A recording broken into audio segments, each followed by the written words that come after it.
Vamos a empezar con la parte de valvulopatía y empezamos con la valvulopatía que es más común, que es la valvulopatía mitral de tipo estenosis. Muy bien, en la valvulopatía mitral, en primer lugar está estenosis más que todo por la frecuencia. La estenosis mitral es una de las patologías valvulares más frecuentes que se ven en el medio cardiológico. Y como ustedes pueden ver ahí, la definición es una dificultad de la válvula para abrirse, ¿no? O sea, las comisuras de la válvula mitral usualmente se fusionan, ¿no? Y esta es una característica de la estenosis mitral de tipo reumática, que es también la más común en nuestro medio, ¿no? O sea, la válvula, en otras palabras, la válvula no abre bien, ¿no? Normalmente la válvula se abre durante la diástole después de la fase de relajación isovolumétrica, ¿no? O sea, cuando termina la fase de relajación isovolumétrica, ahí se abre la válvula por diferencia de gradiente de presión. Entonces, cuando hay una estenosis, se puede auscultar un flujo turbulento después del segundo ruido, ¿no? En meso y en telediástole, ¿no? Entonces es un ciclo cardíaco, y solamente para decirles de que esta curva en verde es la curva de la presión del ventrículo izquierdo y esta curva en rojo es la curva de la aurícula izquierda, ¿no? Entonces acá tienen ustedes la fase de relajación isovolumétrica, ¿no? Cuando termina la fase de relajación isovolumétrica y el ventrículo izquierdo se relaja bien, entonces la curva de presión de la aurícula lo supera y en este momento se produce la primera fase del llenado, ¿no?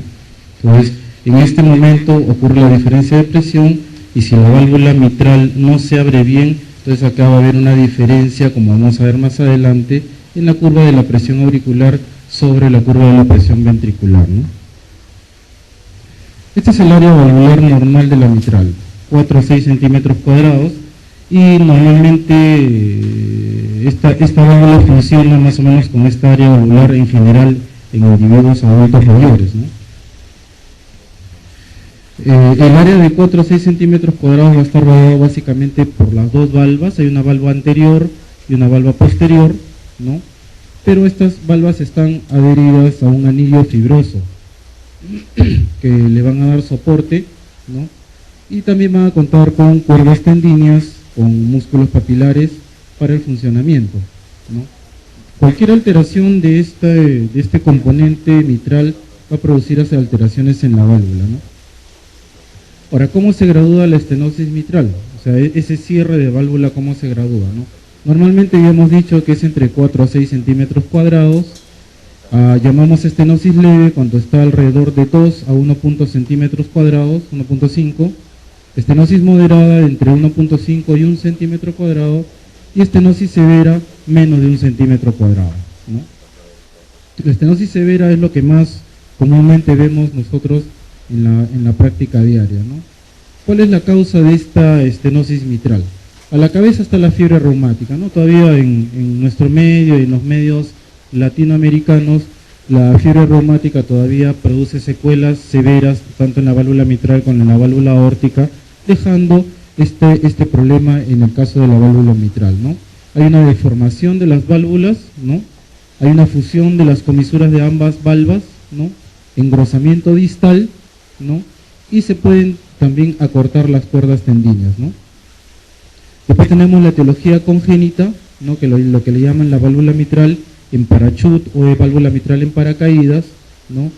En el cual va a haber solamente un solo aparato, digamos, de cuerdas tendines y de músculos papilares que adhieren ambas válvulas. Y eso se puede ver muy raramente, no es una, digamos, cardiopatía congénita frecuente, pero se puede ver en cierta frecuencia en el hospital del niño, ¿no? Después tenemos la etiología sistémica. El lupus eritematoso es una de las patologías que puede producir también alteraciones de la válvula mitral con fusión comisural, ¿no? Después tenemos el carcinoide, menos frecuente la artritis reumatoide, y muy raramente la endocarditis ya curada, ya tratada, va a producir estenosis mitral. Usualmente la endocarditis lo que produce más es insuficiencias valvulares, pero se describe en la literatura que podría también haber fusión comisural, pero ya en forma mucho más rara, mucho menos frecuente, ¿no? Miren, esta es una válvula mitral y fíjense cómo hay unas nodulaciones inflamatorias justamente en el borde de cierre del endocardio de las válvulas, ¿no? Justamente en el borde de las válvulas es donde se produce la inflamación, ¿no? El fenómeno autoinmune de la enfermedad valvular reumática, y esto produce pues fusión comisural de ambas valvas, tanto de la anterior como de la posterior, ¿no? Entonces acá tenemos, por ejemplo, una válvula mitral con sus dos hojas, la valva anterior y la valva posterior, que se abren bien, ¿no? Y bueno, en una estenosis mitral severa, ¿no? La válvula prácticamente se fusiona ambas comisuras y deja un pequeño agujero para que pase el flujo sanguíneo de la aurícula izquierda al ventrículo izquierdo, ¿no? Y produce este abombamiento, ¿no? Que durante la diástole le llaman el abombamiento diastólico o la apertura de la válvula mitral en cúpula, ¿no? Se abre como una cúpula, y eso es un signo muy importante ecocardiográfico para el diagnóstico, ¿no? Fíjense que también de la válvula mitral está engrosada, ¿no? Y está fusionada, ¿no?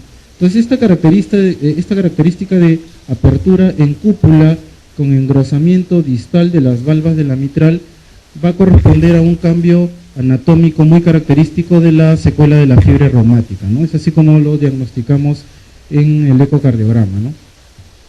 Entonces, ¿qué sucede cuando hay cierre severo de la válvula mitral, ¿no? Entonces, el que va a soportar, digamos, la presión va a ser la aurícula izquierda, ¿no? ¿Por qué? Porque no va a haber un adecuado pasaje de llenado en diástole del flujo de la aurícula izquierda hacia el ventrículo izquierdo, ¿no? Entonces hay un aumento del gradiente de presión en diástole a nivel de la válvula mitral, paralelamente con un incremento de la presión de la aurícula izquierda, ¿no?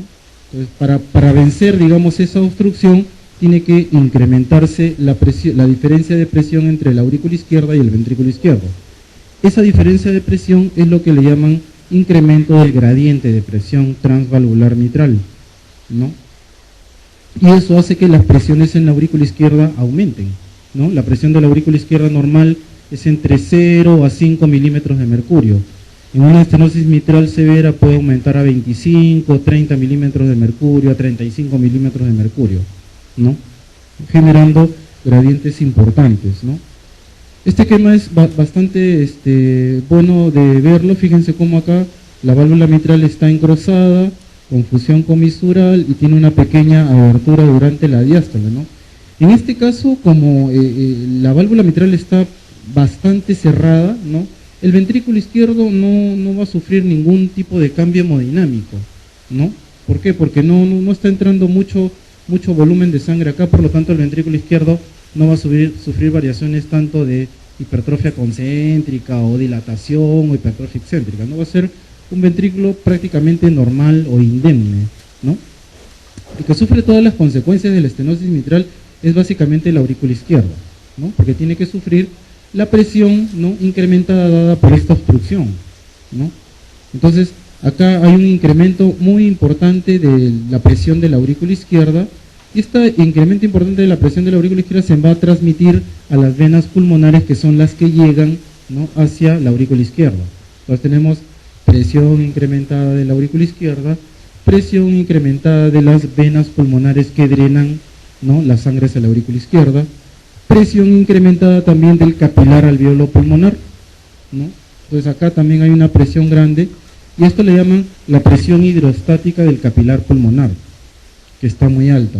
Y esto es lo que genera, digamos, la trasudación del líquido del espacio intravascular capilar hacia el espacio alveolar, y esto es lo que genera la congestión pulmonar, y si son presiones muy elevadas puede generar incluso hasta un edema pulmonar agudo importante, ¿no? Entonces todo eso es lo que pasa, digamos, en el territorio izquierdo, ¿no? Pero fíjense que al aumentar pues la presión en las venas pulmonares y en el capilar pulmonar, también va a haber aumento de la presión a nivel de los vasos capilares de la arteria pulmonar, que ya corresponde al lado derecho del corazón, ¿no? Y esto va a censar, va a detectar que hay una presión incrementada del capilar pulmonar, y va a producirse una reacción ante esa presión incrementada. Entonces se va a producir un aumento de la resistencia de los vasos arteriales pulmonares, no como consecuencia de la presión incrementada de los capilares alveolo pulmonares, ¿no? Y esto es lo que va a generar hipertensión pulmonar, ¿no? Entonces, esto digamos que este incremento de la resistencia de los vasos pulmonares va a ser algo reactivo inicialmente al incremento de la presión del capilar pulmonar, ¿no? ¿Por qué? Porque después a la larga, con la cronicidad del proceso, este incremento de la presión pulmonar ya no va a ser solamente funcional, sino también va a ser anatómico. O sea que los vasos pulmonares van a empezar un fenómeno de remodelación, un fenómeno de hipertrofia de los vasos, de la pared de los vasos pulmonares, y el incremento de la resistencia pulmonar ya no va a ser solamente funcional, sino también va a ser anatómico. Y ahí la cosa ya va a ser un poco más severa, ¿no?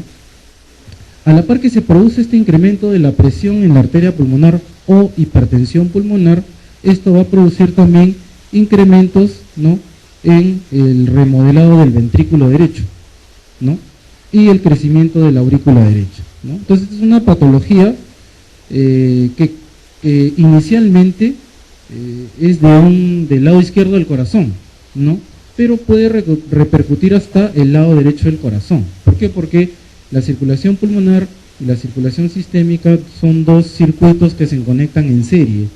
Entonces lo que puede afectar en un lado puede repercutir en el lado derecho también, ¿no? Y es por eso de que en una valvulopatía mitral de tipo estenosis va a haber crecimiento auricular izquierdo, va a haber hipertrofia de los vasos de la arteria pulmonar, va a haber hipertrofia del ventrículo derecho por la hipertensión pulmonar desarrollada y crecimiento auricular derecho, ¿no? O sea, fíjense, todo el circuito pulmonar es el que está afectado, ¿no? Entonces, esto es lo que les decía, fíjense, esta es la presión del ventrículo izquierdo y esta es la presión de la aurícula izquierda. Entonces, como hay este fenómeno de la estenosis mitral, entonces eso va a crear un gradiente en diástole. Acá estamos, la diástole se inicia acá durante el proceso de relajación isovolumétrica, ¿no? Y va a haber una gradiente de presión entre la aurícula izquierda y el ventrículo izquierdo, ¿no?, en diástole.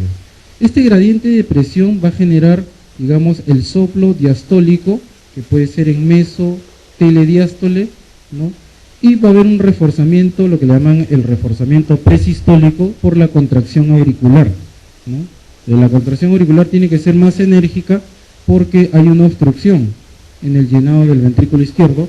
Por eso que a este reforzamiento se le llama acentuación o reforzamiento presistólico, ¿no?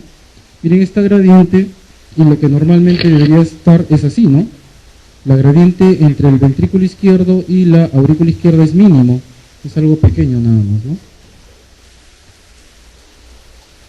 Entonces, a nivel de la aurícula izquierda, aumenta la presión de la aurícula izquierda, aumenta el gradiente de presión diastólica entre la aurícula izquierda y el ventrículo izquierdo, y eso es lo que le llaman incremento del gradiente transmitral entre aurícula izquierda y ventrículo izquierdo, ¿no? Ahora, la presión de la aurícula izquierda normal es entre 5 a 12 milímetros de mercurio. Ese es, digamos, el rango normal.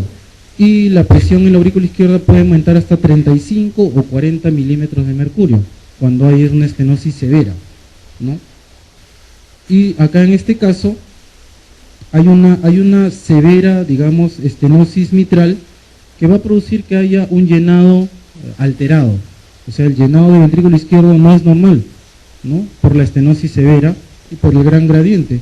Todo se está quedando en la aurícula izquierda y poco está pasando al ventrículo izquierdo. Entonces hay una alteración también en el llenado del ventrículo izquierdo, y eso puede producir también bajo gasto cardíaco, ¿no? Si hay disminución en el llenado del ventrículo izquierdo, tiene que haber también un volumen diastólico final disminuido, por lo tanto también va a haber un volumen latido disminuido, y eso va a generar también gasto cardíaco disminuido, ¿no?, solamente por la estenosis mitral, ¿no? Nuevamente, esta es la curva de presión. Fíjese, esta es la onda de presión de la aurícula izquierda, esta es la onda de presión del ventrículo izquierdo, ¿no? Acá está empezando la diástole, acá tenemos la sístole, acá arranca la diástole, y fíjense cómo durante la diástole la presión de la aurícula izquierda está muy incrementada, por encima de la presión en diástole del ventrículo izquierdo, generando este gradiente transvalvular mitral en diástole, ¿no? Fíjense, se ha hecho un estudio entre la relación que hay entre la presión en la aurícula izquierda o el área valvular mitral con el gasto cardíaco normal, ¿no? Fíjense, este es un paciente normal, ¿no? Donde tiene un área valvular mitral normal entre 4 a 6 centímetros cuadrados, tiene una presión en la aurícula izquierda normal, alrededor de 2 o 3 milímetros de mercurio, ¿no? Pero fíjense, un paciente con estenosis mitral, donde progresivamente el área va disminuyendo a 2, a 1.5, a 1 centímetro cuadrado y menos, esta es la estenosis mitral severa. Fíjense, a medida que va aumentando el gradiente de presión o va aumentando la presión en la aurícula izquierda en forma importante, fíjense cómo el gasto cardíaco también está cayendo. En una estenosis severa, fíjense que el gasto cardíaco puede caer por debajo de 4 o 5 litros por minuto, ¿no? Entonces, esto es lo que genera también no solamente síntomas de presiones incrementadas en la aurícula izquierda, como son todas las manifestaciones de disnea paroxística nocturna, ortopnea, etcétera, etcétera, sino que también puede manifestarse con síntomas de bajo gasto, que clásicamente son la fatiga, ¿no? Entonces acá la clave es buscar signos y síntomas de incrementos de la presión de la aurícula izquierda, ¿no?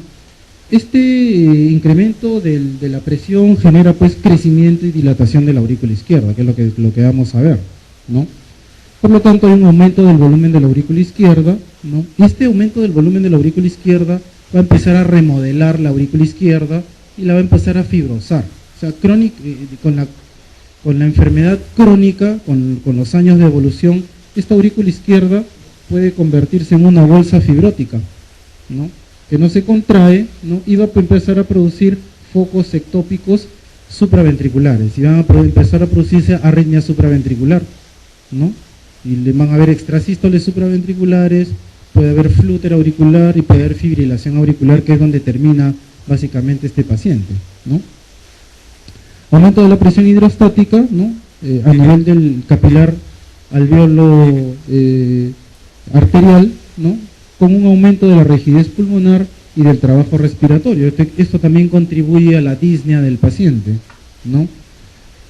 Va a haber, por este incremento de la presión hidrostática pulmonar, un edema intersticial primero y después puede llegar también al edema pulmonar, ¿no? O incremento de la presión de llenado.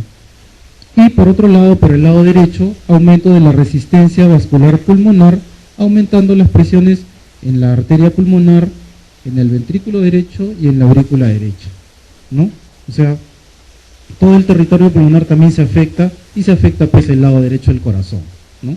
Entonces esta es una valvulopatía izquierda que puede degenerar en cambios y alteraciones del lado derecho del corazón por comunicación, ¿no?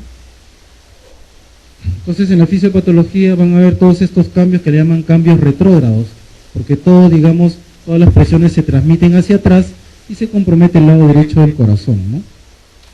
Entonces en la aurícula derecha, en la aurícula izquierda va a haber una sobrecarga de volumen, va a haber una sobrecarga de presión, va a haber transmisión retrógrado hacia el lecho capilar pulmonar, disminución de la distensibilidad, manifestación clínica de disnea, y cuando la presión en la aurícula izquierda es más de 35 milímetros de mercurio, el paciente puede llegar a un edema agudo de pulmón, ¿no? Y por el otro lado, el incremento de la presión venocapilar pulmonar va a producir hipertrofia de las arteriolas y capilares pulmonares. Esto es a nivel de arteria pulmonar, ¿no? Paralelamente va a haber aumento de la resistencia vascular pulmonar, la resistencia arterial pulmonar, y esto va a generar pues hipertensión pulmonar con todos los cambios derechos que pueden haber, ¿no? Entonces, todo esto genera la estenosis mitral. La consecuencia, digamos, grave de la estenosis mitral es la hipertensión pulmonar, ¿no? Y hay afectación de los vasos pulmonares, ¿no? Por ese circuito alterado de incremento de las presiones del capilar pulmonar, de las arterias pulmonares y de la aurícula derecha, y del ventrículo derecho también, ¿no? Entonces hay una sobrecarga de presión sistólica del ventrículo derecho. Cuando hay una sobrecarga de presión sistólica del ventrículo derecho, se va a producir hipertrofia del ventrículo derecho, ¿no? Después va a haber dilatación del anillo tricuspidio. Como hay una remodelación del ventrículo derecho, entonces empieza a dilatar, y al dilatarse el ventrículo derecho, produce dilatación del anillo tricuspidio, ¿no? Y el anillo tricuspidio va a producir insuficiencia tricuspidia, ¿no? Pero esta insuficiencia tricuspidia no es por una alteración anatómica de la válvula, sino es por alteración funcional. Solamente se dilata el anillo tricuspidio y eso hace que las valvas no coapten. Las válvulas están normales, pero el anillo está dilatado, por eso es que no hay cierre adecuado y se produce una insuficiencia tricuspidia funcional, ¿no? Eso le llaman cuando la estenosis mitral ya está tricuspidizada o tricuspidización de la estenosis mitral, ¿no?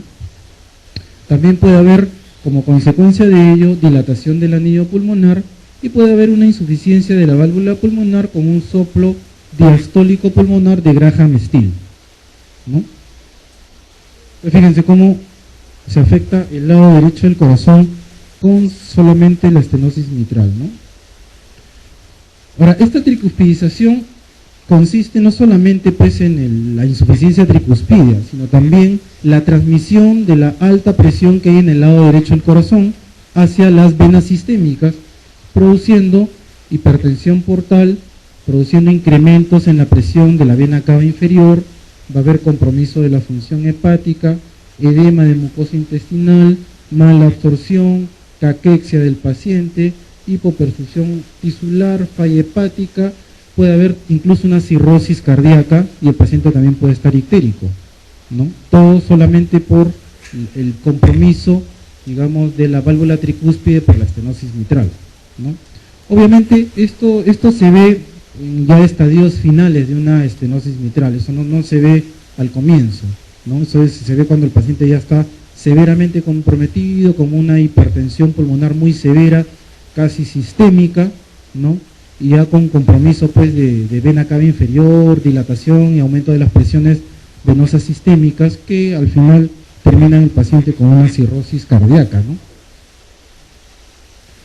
Bueno, las manifestaciones clínicas son todas las formas de disnea, ¿no? Porque es una patología de que produce congestión a nivel del segmento alveolar arterial, ¿no? Entonces se produce disnea de esfuerzo progresiva, puede haber ortopnea, tos seca, tos nocturna, disnea paroxística nocturna, ¿no? Van a haber también palpitaciones, ¿no? Si es que el paciente tiene mucha arritmia supraventricular o si es que tiene fibrilación auricular o flujo auricular, va a tener mucha palpitación, cansancio como manifestación de bajo gasto cardíaco, ¿no? Bronquitis a repetición, puede haber hemoptisis por ruptura de vasos bronquiales, ¿no? Como hay una tremenda presión en los vasos arteriales pulmonares, ¿no? Se pueden dilatar también las venas bronquiales, se pueden romper hacia vías respiratorias y puede producirse hemoptisis, que es clásico también de la estenosis mitral. Por la hepatomegalia va a haber dolor hepático, hepatomegalia dolorosa, ¿no? Y si es que el paciente está en fibrilación auricular, tiene también alternativa de ser embolia sistémica, ¿no? Esta es una de las patologías que producen embolia en forma más frecuente, ¿no?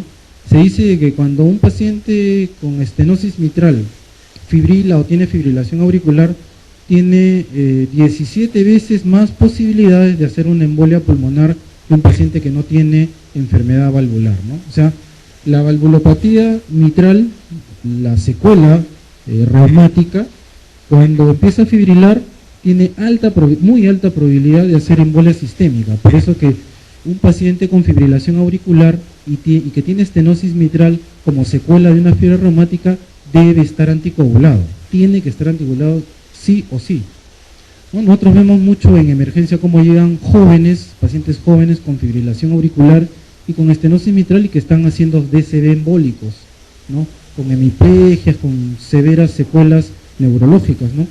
Entonces esto es muy importante tenerlo en mente, ¿no? Y bueno, en forma menos frecuente también se podría presentar un poco de angina de pecho, especialmente en los pacientes que tienen bajo gasto cardíaco, ¿no? Pero no es muy frecuente, digamos, la historia de angina de pecho en una estenosis mitral, pero teóricamente se menciona en los libros de texto, ¿no? Otros síntomas que pueden presentar, ya más que todo de tipo mecánico por el gran crecimiento de la aurícula izquierda, es los síntomas por compresión, ¿no? Se puede haber compresión del nervio laringeo recurrente, entonces el paciente puede manifestar disfonía, ¿no? O voz bitonal, ¿no? Eso le llaman el signo de Ortner, ¿no? Puede haber también disfagia a los alimentos, a los sólidos, a los líquidos, ¿no? Que a veces el paciente es estudiado como si tuviera un tumor esofágico, un tumor pilórico, ¿no? Y como consecuencia de a veces de afectación o elevación del bronquio principal izquierdo, incluso hasta se ha descrito colapso pulmonar, ¿no?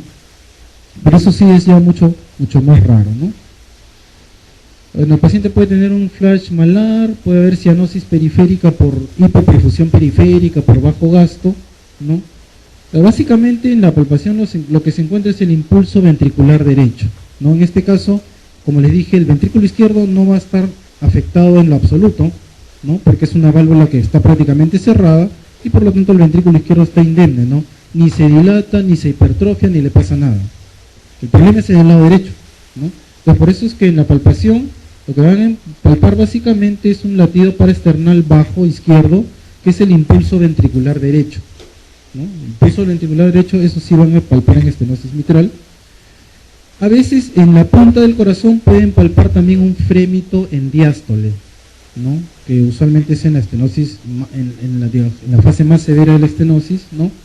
E incluso se puede palpar el cierre de la válvula mitral que corresponde al primer ruido cardíaco, ¿no? O sea, ustedes pueden palpar el primer ruido cardíaco, ¿no? Que es el cierre de la válvula mitral y tricuspidia. Entonces, como la válvula mitral está estenótica, el componente mitral del primer ruido es muy intenso, ¿no? Ustedes cuando ausculten, el primer ruido va a estar bien intenso, pero es tan intenso que a veces incluso se puede palpar.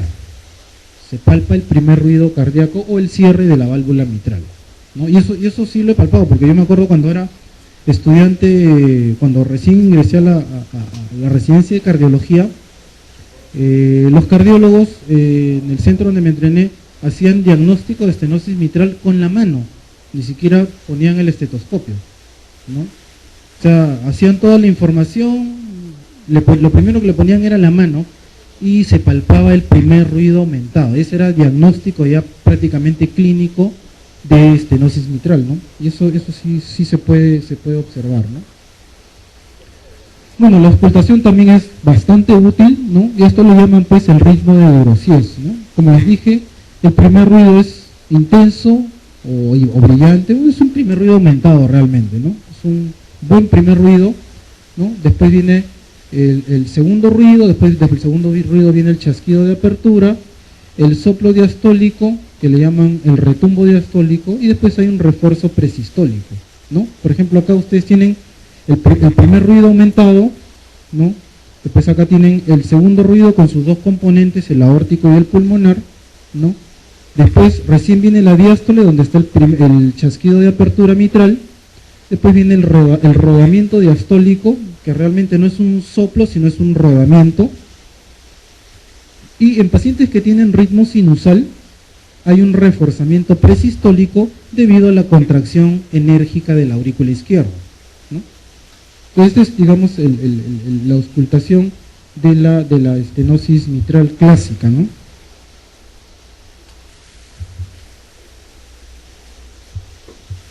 Otra cosa que se puede encontrar especialmente en los pacientes que tienen estenosis mitral, además tienen hipertensión pulmonar importante, pueden palpar un segundo ruido en el foco pulmonar, ¿no? A veces hay un segundo ruido intenso que también se puede palpar en el foco pulmonar, o ustedes también se puede auscultar el segundo ruido, o a veces se puede palpar como una dilatación del tronco de la arteria pulmonar, ¿no?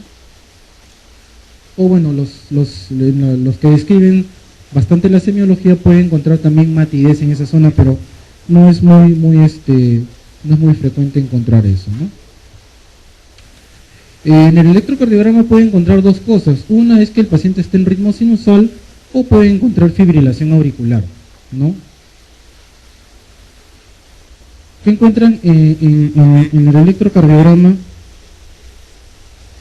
Usualmente lo que van a encontrar pues es el crecimiento auricular izquierdo, ¿no? Hay dos signos importantes. Uno es el incremento en el tiempo de la activación de las aurículas, ¿no? traducido como onda P, ¿no? O sea, es una onda P ancha, ¿no? Y ustedes la van a encontrar así mellada, ¿no?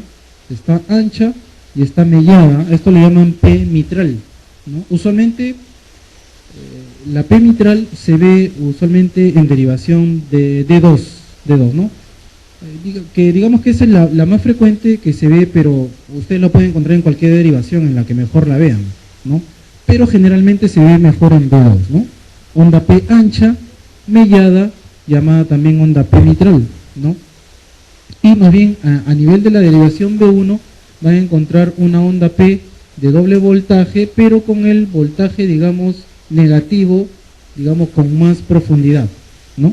Esta fase, digamos, la fase negativa de la onda P en B1 va a ser mucho más negativa, ¿no? Como manifestación de crecimiento auricular izquierdo, ¿no? El ventrículo izquierdo va a estar normal, a veces se puede acompañar también un poco de crecimiento del ventrículo derecho, ¿no? Y la manifestación de esto podría ser una onda S persistente en D1, ¿no? En D1 normalmente la onda S debe ser chiquita, ¿no? Pero a veces se profundiza la onda S como manifestación de crecimiento de ventrículo derecho, ¿no?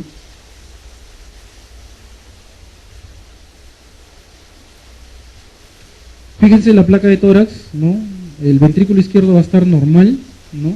Van a encontrar un incremento de la curvatura de la aurícula izquierda, ¿no? Acá está la curvatura de la aorta, aquí está la arteria pulmonar, y acá está la aurícula izquierda, y acá está el ventrículo izquierdo. El ventrículo izquierdo va a estar de tamaño normal.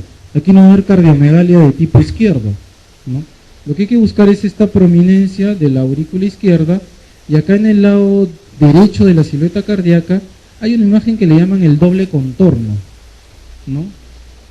Que se ve un poco acá, ¿no?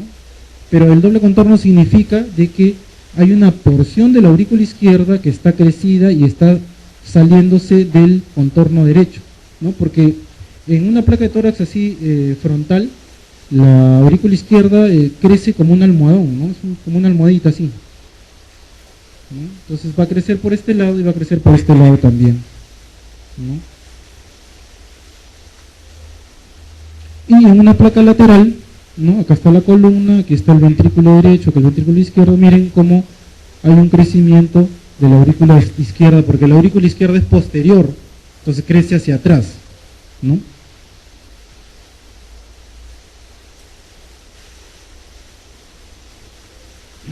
A veces la estenosis mitral se puede acompañar de una severa hipertensión pulmonar, ¿no?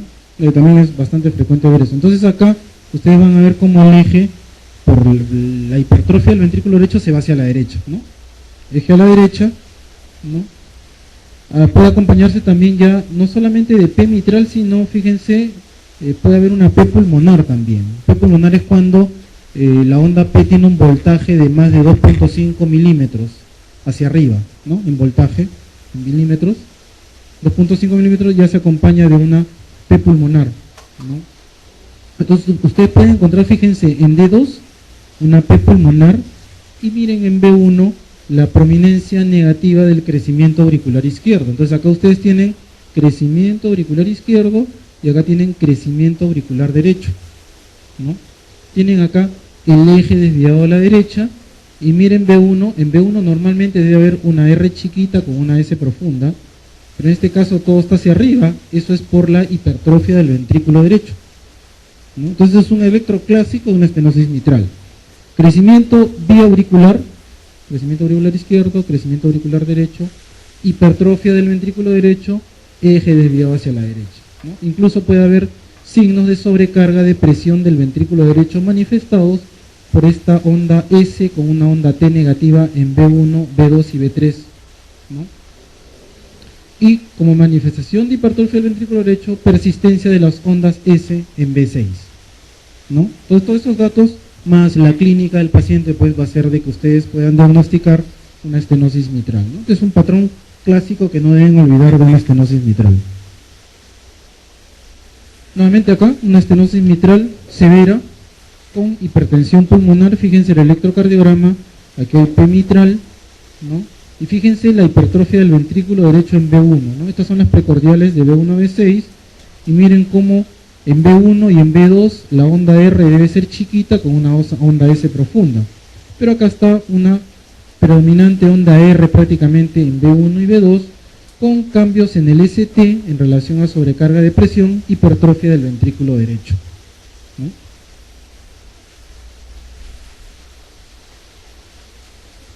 Ahora, ¿qué cosa nos puede hacer confundir la estenosis mitral? ¿No? Puede hacernos confundir con un mixoma auricular izquierdo. Un mixoma auricular izquierdo nos puede dar una semiología muy igualita a la estenosis mitral reumática, ¿no? El mixoma es un tumor que crece en la aurícula izquierda, ¿no? Se aloja, digamos, tiene su pedículo en el septum interauricular, ¿no? Y la tumoración se aloja en toda la aurícula izquierda, produciendo obstrucción a nivel de la válvula mitral, ¿no? Ahora, un trombo gigante en la aurícula izquierda también se puede ver, y eso también puede generar un fenómeno mecánico de obstrucción en el llenado de la aurícula izquierda, ¿no? Y en tercer lugar, un cor triatriatum, también que es, digamos, una aurícula izquierda, ¿no? Que tiene dos cavidades, hay un septo que lo está, digamos, dividiendo en dos, y eso funciona también como una obstrucción al llenado del ventrículo izquierdo, funciona como una estenosis mitral, ¿no? Se ve también con relativa frecuencia, ¿no? De estos tres, lo que más vemos son trombos en aurícula izquierda y con cierta frecuencia también el mixoma de aurícula izquierda, ¿no?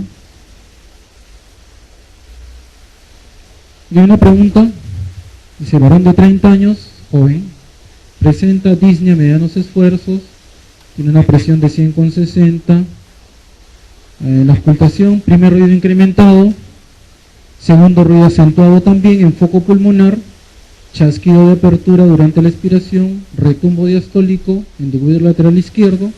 ¿Cuál es el diagnóstico probable?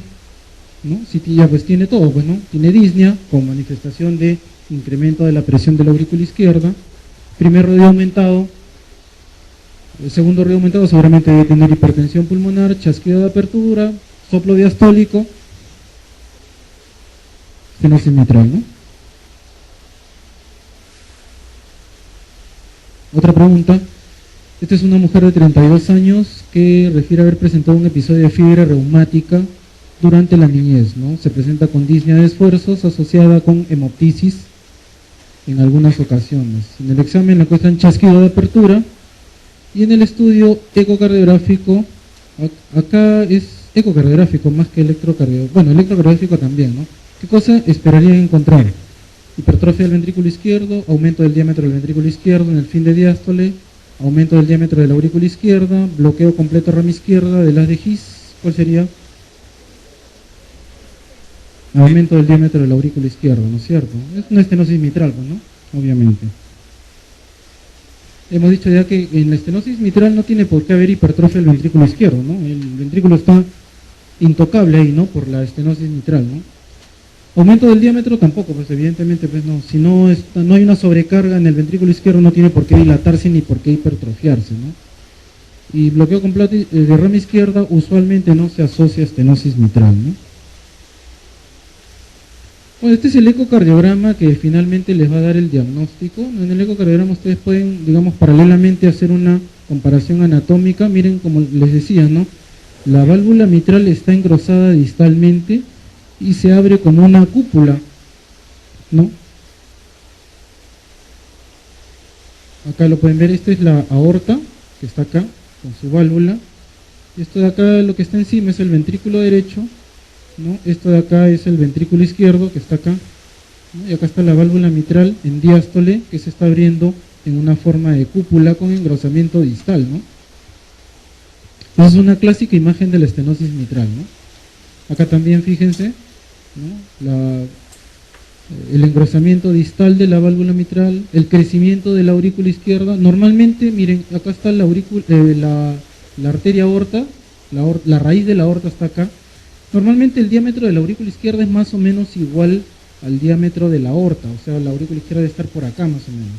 Pero fíjense cómo la aurícula izquierda ha crecido, ¿no? Tremendamente, más la apertura en cúpula, pues es una estenosis mitral, ¿no?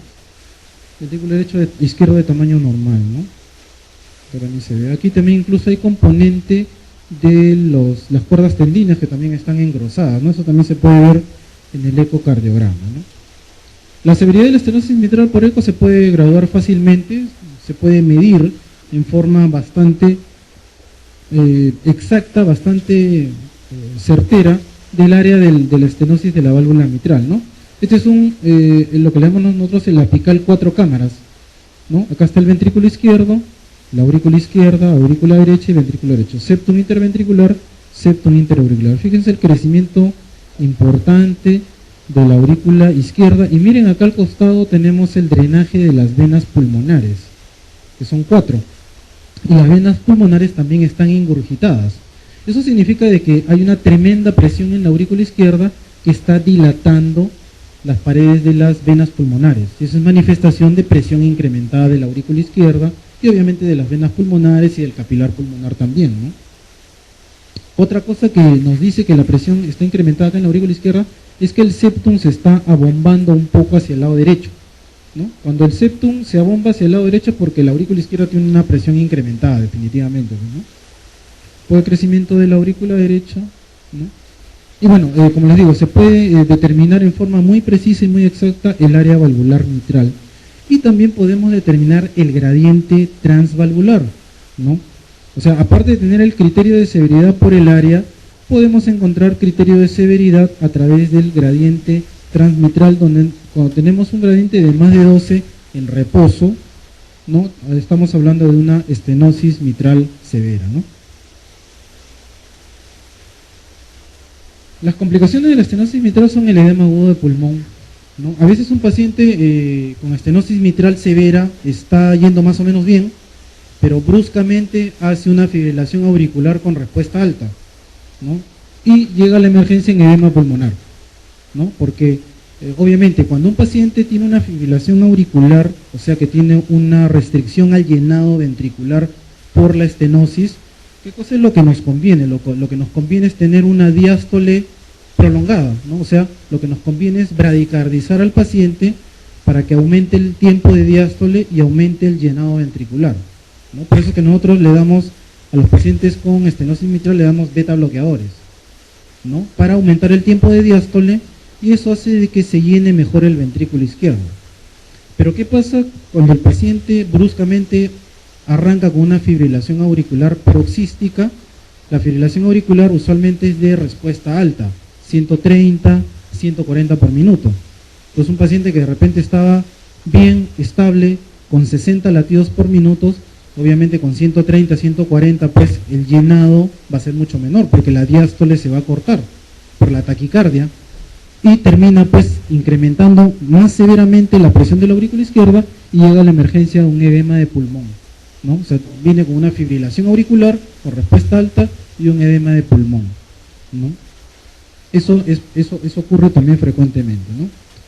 Otra cosa es en el paciente ya fibrilador crónico, ¿no? Puede, como hemos dicho, degenerar en embolia sistémica, ¿no? Es otro problema que también grave que puede producir la estenosis mitral. Y finalmente, si tiene la mala suerte de por ahí hacerse una intervención con liberación de gérmenes hacia la circulación, puede terminar en una endocarditis infecciosa, ¿no? Entonces, estos 3 tipos de pacientes se ven mucho en emergencia, ¿no? Un edema de pulmón por FA en un paciente con estenosis mitral, o un paciente joven que llega con una embolia cerebral y con hemiplegia, ¿no? Por la estenosis mitral y fibrilación auricular, o un paciente con endocarditis infecciosa después de una intervención dentaria, otro tipo de intervención, ¿no? Una pregunta: ¿cuál es la causa más común de embolia de origen cardíaco? Estenosis, enfermedad mitral con fibrilación auricular, disección de aorta, endocarditis protésica precoz, miocardiopatía dilatada, endocarditis protésica. ¿Cuál sería? La A, ¿no? Obviamente la A es una de las más frecuentes, ¿no?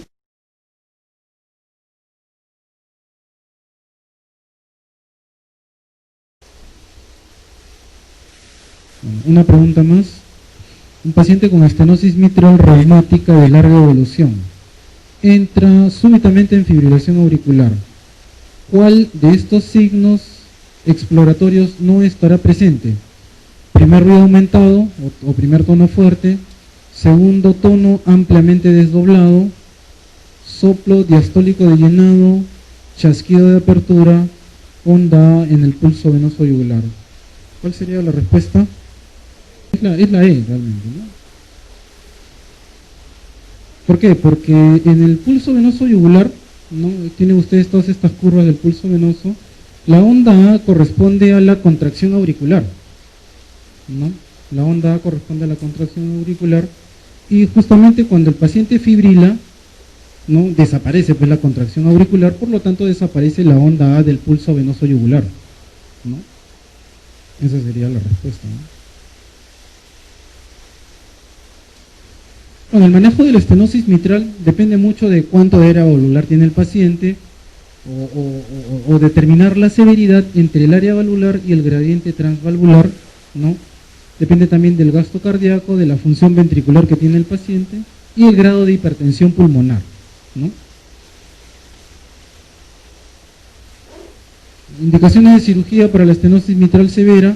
Tenemos acá estenosis mitral severa con signos de insuficiencia cardíaca clase funcional 3-4, ¿no? O sea, un paciente que tiene disnea con clase funcional 3-4 más una estenosis mitral severa, ese va de frente a sala de operaciones a operarse, ¿no? O estenosis mitral severa con hipertensión pulmonar, ¿no? Si tienen una presión sistólica de arteria pulmonar entre 60 y 80 que ya está entrando a una hipertensión pulmonar severa, ¿no? Aunque tenga clase funcional 1 y 2, con esta hipertensión pulmonar debe entrar también a reemplazo de válvula mitral, ¿no? Por la hipertensión pulmonar, ¿no? En los pocos sintomáticos o asintomáticos que presentan hipertensión pulmonar severa o insuficiencia cardíaca derecha también deberían entrar, ¿no? Hay un grupo de pacientes que tienen estenosis mitral severa con área valvular menor de 1, ¿no?